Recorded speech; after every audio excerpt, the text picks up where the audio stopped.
আসসালামু আলাইকুম, আশা করি সবাই ভালো আছেন। আজকে এমন একটা ক্রিম নিয়ে কথা বলবো যেটার ব্যাপারে আপনারা 99% মানুষই জানেন। ক্রিমটার নাম হচ্ছে SkinShine ক্রিম। আমরা এই ক্রিমটার ব্যাপারে জানি যে এই ক্রিমটা ইউজ করা ভালো না বা এই ক্রিমটা ইউজ করার ফলে ফেসের ক্ষতি হবে, কিন্তু আসলে কতটা ক্ষতি হবে বা কতটা মারাত্মক ক্ষতি হবে সেটা আমরা হয়তো অনেকেই জানি না। জানলে হয়তো ইউজ করার মতো দুঃসাহস আমরা আর করতাম না। এই ক্রিমটা শহরে যেমন চলে তার চেয়ে অনেক বেশি চলে গ্রামে, কারণ ক্রিমটার দাম কম হওয়ার কারণে সবাই ইউজ করতে পারে। চলুন তাহলে দেখে নেই এই ক্রিমটা ইউজ করার ফলে আপনার ফেসের কী কী ক্ষতি হতে পারে। এই ক্রিমটা যে উপাদানগুলো দিয়ে তৈরি হয়েছে সেগুলো সম্পর্কে যদি আপনাদেরকে আমি বলি, তাহলে আপনারা মোটামুটি আন্দাজ করতে পারবেন যে কতটা মারাত্মক ক্ষতিকর। 1 নম্বরে যে উপাদানটা হচ্ছে সেটা হচ্ছে হাইড্রোক্লোনাইন। এটা এমন একটা উপাদান যেটা ইউজ করার ফলে আপনার ফেসটা একদম পাতলা হয়ে যাবে। এটার কাজই হচ্ছে ফেসকে বা ত্বককে পাতলা করে দেওয়া। এই পাতলা করার ফলে আপনি কোনোভাবেই রোদের কাছে যেতে পারবেন না, আগুনের কাছে যেতে পারবেন না। যদিও যান, আপনার এটা ফেসটা জ্বালা পোড়া শুরু হয়ে যাবে। আর একবার যদি আপনার স্কিন বা ফেস পাতলা হয়ে যায় তাহলে আপনি কোনোভাবেই এটাকে রিকভার করতে পারবেন না। আপনার সারা জীবন আফসোসই করতে হবে। এটা রিকভার করার মতো কোনো ক্রিম বা কোনো লোশন বা কোনো মেডিসিন এখনও আবিষ্কার হয়নি।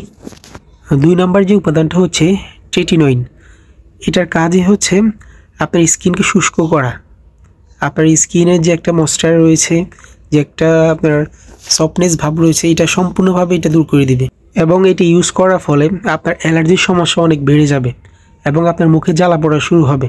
এবং একটা সমস্যা দেখা দেয় যে SkinShine ইউজ করার ফলে যে মুখ লাল লাল হয়ে যায়, লাল লাল দানা পড়ে যায়। এইটা ইউজ করার ফলে, এইটা থাকার কারণেই আপনার মুখে এই সমস্যাগুলো হয়। আর আপনি সপ্তাহখানির মধ্যে এটা ইউজ করলে আপনার ফর্সা হয়ে যাবে, এটা 100%। আপনি একটা জিনিস মনে রাখবেন, যে জিনিসটা দ্রুত কাজ করে সেটা কখনোই ভালো হতে পারে না। SkinShineর ক্ষতির দিকগুলো যদি বলতে যাই, এই ভিডিওটা অন্তত 10 থেকে 15 মিনিট হয়ে যাবে। চিৎকার যেটা শুনতে পাচ্ছেন সেটা হচ্ছে আর্জেন্টিনার 3 নম্বর গোল দিয়েছে। আচ্ছা যাক, আমরা ওইদিকে না যাই।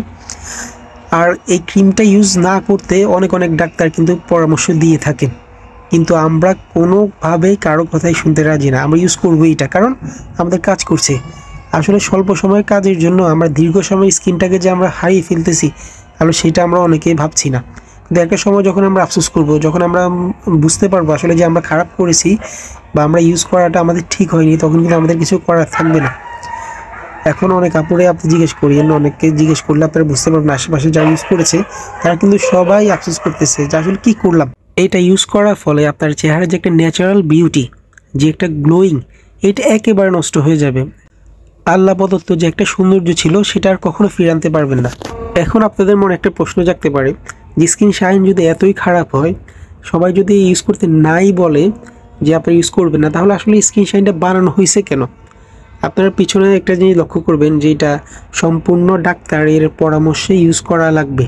এটা আপনাদের মন গড়া বা আমাদের মন গড়া ইউজ করা যাবে না। এটা ডাক্তার বিশেষ ক্ষেত্রে ইউজ করার জন্যে বলতে পারে। তাই আপনারা কম দাম হলেই যে কিনে ফেলবেন বা কাজ করে দেখেই যে কিনে ফেলবেন, এটার ফিউচার না ভেবে এটা কখনো করবেন না। SkinShineটা ইউজ করবেনই না, একদম এইটাই সাফ কথা। ইউজ করলেন তো আপনি পরবর্তীতে আফসোস করবেন, যখন করবেন তখন আপনার হাতে কিছু করার থাকবে না। এটা সম্পূর্ণ বিষাক্ত কেমিক্যাল দ্বারা তৈরি। কিছু ক্ষেত্রে এটা ইউজ করা যায়, সেটা ডাক্তারের পরামর্শ অনুযায়ী, কিন্তু আপনার মন মতো না, আমার মন মতো না। তাই আপনাদের কাছে একটাই অনুরোধ, আপনারা ভুলেও এই ক্রিমটা ইউজ করবেন না। যতটা সম্ভব আপনারা দূরে থাকবেন। এই ক্রিমটা ইউজ করার ফলে আপনার ফেস ক্যান্সার পর্যন্ত হয়ে যেতে পারে। তাই সাবধান, সতর্ক থাকুন। ভিডিওটা শেয়ার করুন আর চ্যানেলটা অবশ্যই সাবস্ক্রাইব, ফলো করে দিবেন। ধন্যবাদ, পাশে থাকার জন্য ধন্যবাদ। আল্লাহ হাফিজ।